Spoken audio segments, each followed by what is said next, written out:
Welcome to The Debrief. I'm here with The Hill's editor-in-chief, Bob Cusack. Hey, Bob. Hey, Robbie. Happy to be here. Great to have you here. Well, let's get right to it. There's new reporting from The Hill detailing why President Biden's repeated call for an assault weapons ban could actually be a political winner. There have been 600 mass shootings in the U.S. in 2022, reinvigorating calls for the ban, even though Congress doesn't have the Democratic supermajority it needs to pass it. To my mind, that would mean it's probably dead, but Yeah. you think there's been some changing movement on this? I think with the changing movement, it's all about 2024.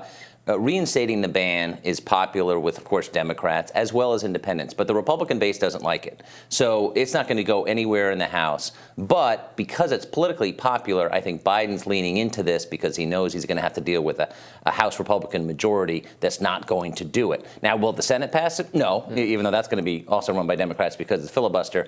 But I do think that this is something that if Biden does run, and we don't know for sure if he's going to, I think you're going to hear a lot about this in 2024, especially, unfortunately, these mass shootings continue.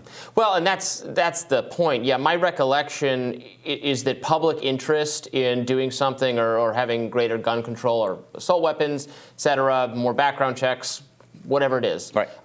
It peaks immediately after a very lamentable tragedy, and then kind of fizzles out a little bit over time. Yeah, I remember Congress has passed a gun bill that focused on mental health, and we had the ban on bump stocks. Yeah. But what's happened?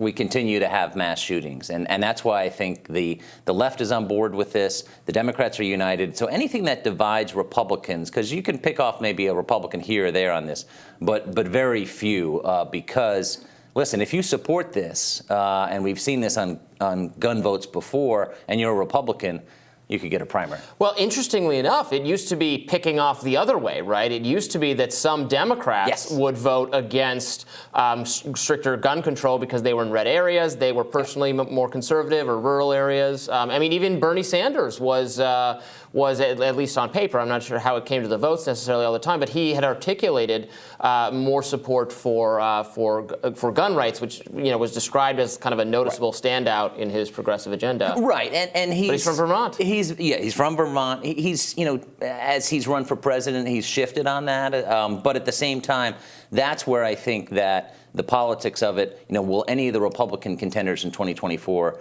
support this? I doubt it. So that's why it could be a political winner. But at the same time, it does fire up the Republican base. I mean, they get fired up by any vote or any op-ed on this, and there's a strong reaction. So this is not going to happen, but you're going to hear a lot about it, I think, over the next couple of years. Well, House Minority Leader Kevin McCarthy is gearing up for his fight for the speakership. This is fascinating. McCarthy received the nomination from more than 80% of the House Republican Conference. That sounds good, but according to Congressman Andy Biggs, 20 members of the conference are, quote, pretty hard no votes. On the Democratic side, Congressman Hakeem Jeffries has been selected to lead the party next year. Jeffries has been highly critical of McCarthy, but said he's ready to work with any Republican serious about helping the country. So the Republican dynamic here is really fascinating. Yeah. McCarthy is supported by the overwhelming majority of Republicans, but overwhelming majority is still cutting it pretty close because they only have about a 10-seat advantage. Now, I was reading the Hill story on this, and you can tell me more about this because I actually didn't even know this. To win the speakership, it takes a majority of the votes cast for someone. Right. So people voting present. Yes. Explain. Yeah. If they're voting present, then it doesn't count toward the overall count. However, reporters, including ours, have asked these Republican holdouts, are you going to vote for present? And they're basically saying no. But McCarthy's going to have a very busy holiday season because, remember, this is early January where they have this vote. And, of course, his take is, listen, if you play games with this, who knows what could happen? Because if you don't get 218 on the floor, then it goes to a second and a third ballot until you get somebody who gets this. Now, that hasn't happened in decades. But it could happen in early January, and because of their narrow majority, I think some of these guys like Andy Biggs and Matt Gaetz, I don't think they're going to bend. They're going to have to get some type of huge concession from McCarthy. And I don't know what that is. Well, they haven't made clear what they want. I mean, they're not saying if what they really want is some concession.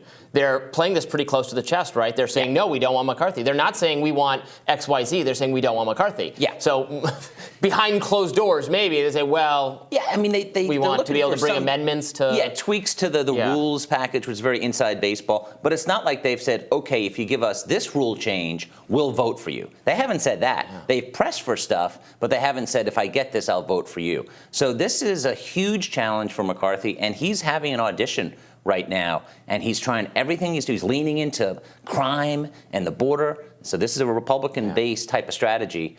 I thought he would get there. I'm not so sure he's going to get there. But then who else? Right. Who else? There's no other viable contender. Right. That's the interesting thing. And so many of these holdouts are, I think you would say, they're the kind of Trumpier people, or more personally loyal to Trump, more pro-Trump. Even Absolutely. some of that, I think Matt Gaetz, even still communicating a very pro-Trump. Not quite ready to move on to Ron DeSantis. One of them, several of them have made that point. Marjorie Taylor Greene, however, very much in that camp, personally very loyal to Kevin McCarthy. They've struck up a pretty good relationship, it sounds. It's a key ally for McCarthy right now, and I think that's one to watch. Can Greene convince these other conservatives to get on board? And remember, the speaker does not need to be a member of Congress. There was even speculation that Trump would be speaker. That wasn't going to happen 2 years ago. It's not going to happen now. He's not interested in that. Obviously, he's interested in his old job back, but there could be, if he doesn't get the votes, some kind of crazy ideas. Ben Carson a few years ago was mentioned as a possible. Maybe people can get behind him. I mean, it is, and those talks were real. So there's going to be some creative talks over the next several weeks. Former Congressman Justin Amash, who is a Republican, switched to Libertarian, is no longer in Congress, has offered to serve as a centrist speaker and will let members of both parties. He's a lot of idea. He too was very upset about the kind of dictatorial command that previous speakers wielded, and said he'd let everyone bring amendments to the floor. So he's a unique cat, and he's willing to do the job, but I just don't think that's going to happen. But it was a great suggestion. New polling by Emerson College and The Hill shows that Senator Raphael Warnock holds a 2% lead over Herschel Walker in the Georgia Senate runoff. Going into the December 6th election, it's coming up, 49% of likely voters say they would back Warnock, 47% said they would vote for Walker. Now, meanwhile, Georgia's lieutenant governor, the Republican, said he did not vote for either candidate. In an interview with CNN, Jeff Duncan said, "I just couldn't find anything that made sense for me to put my vote behind." I'm seeing a lot of criticism from hard conservatives on social media. Say, he's sold out. He's selling out Walker here. So this is Brian Kemp's lieutenant governor. Brian Kemp obviously was reelected, massive victory for him over Stacey Abrams. Now he's not on the ballot anymore, which is probably going to hurt Walker. Right, and the fact that Duncan said he couldn't vote for Walker, the ads are really focusing on Walker's controversial past. They are good ads. They're devastating, I think, and I think that this race is really going to be hard for Republicans to win. I've talked to some Democrats recently who are level-headed, and they are confident. They're not guaranteeing victory, but because, and we've talked about this before, the Republican base, dispirited, the early data from early voting showing Democrats doing well. But listen, I thought Oz was going to win over Fetterman, so that's why we have elections, and we'll find out. But I do think this is slipping away, and I would be quite surprised if Walker can pull this off. It absolutely feels to me like it's slipping away.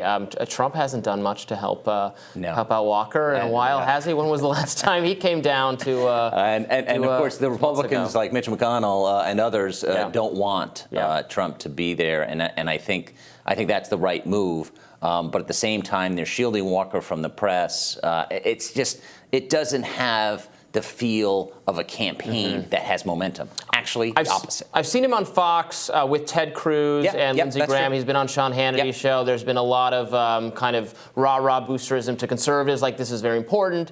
But I think the issue is, in Georgia, you need to turn out people a little bit beyond the base. The base doesn't cut it. And then technically you're losing people like the lieutenant governor who are unwilling to do the Walker vote. Yeah, usually the party that's more united is the stronger one, and Republicans are divided on Walker. And I think going forward, the 2024 map for Republicans is very strong in the Senate.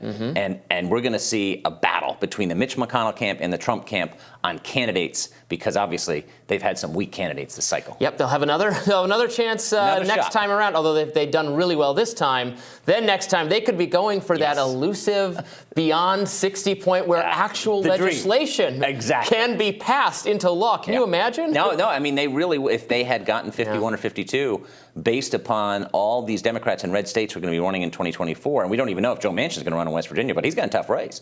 I mean, this could have been a sizable Republican majority. Not going to happen now.